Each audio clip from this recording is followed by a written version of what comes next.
Sabrun ba'uyung fi'alun nengko. Kan sabrun adalah hana fi'ali. Beda nengko. Sabar kan hana buat. Sabar ba'uyung buat. Sabar itu sebagai tawakal nengko. Pajan tawakal nengko. Ba'uyung kerja tawakal.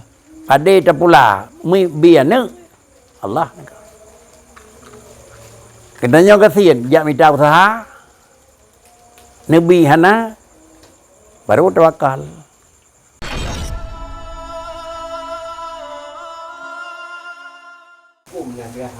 Thì phước sabar kan hana buat. Thì phước sabar kan hana buat. Tetapi baik dekat baik yang dah fikir yang bawa buat yang kegembiraan dari Allah Taala je buat pergi lau reung. Allah Taala hana nabi jiat pada ke katanya hana beri hermah nako. Thì phước sabar pakri. Kan baik yang leke ba urang na beri nako. Hana yang leke ba urang yang hana beri yang kan sabar keun.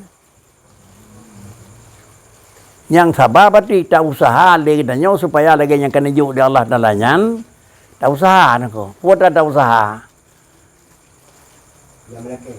Baik kira-kira ji kan baik yang melekai ya. Tak usaha baik rela ada kesabaran. Kilong hana nabi terpuna remah je saya japeng nako nya hana sabar. Ilong hana beri remah je kan diberi apa nako.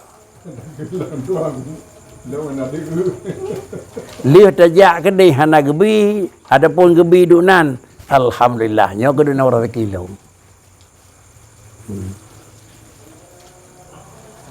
Sabrun ba'uyung fi'alun nengko. Kan sabrun adalah hana fi'ali. Beda nengko. Sabar kan hana buat. Sabar ba'uyung buat. Sabar itu sebagai tawakal nengko. Pajan tawakal nengko. Ba'uyung kerja tawakal. Ada tak pula biar ne Allah nengko. Kenanya kasihan, jak minta usaha. Nabi hana baru tawakal.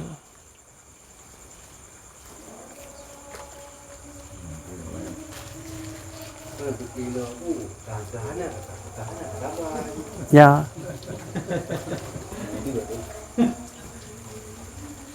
Jadi ya buah, ini ada tu masalah wakaf. Di kampung dan wakaf. Ya. Ada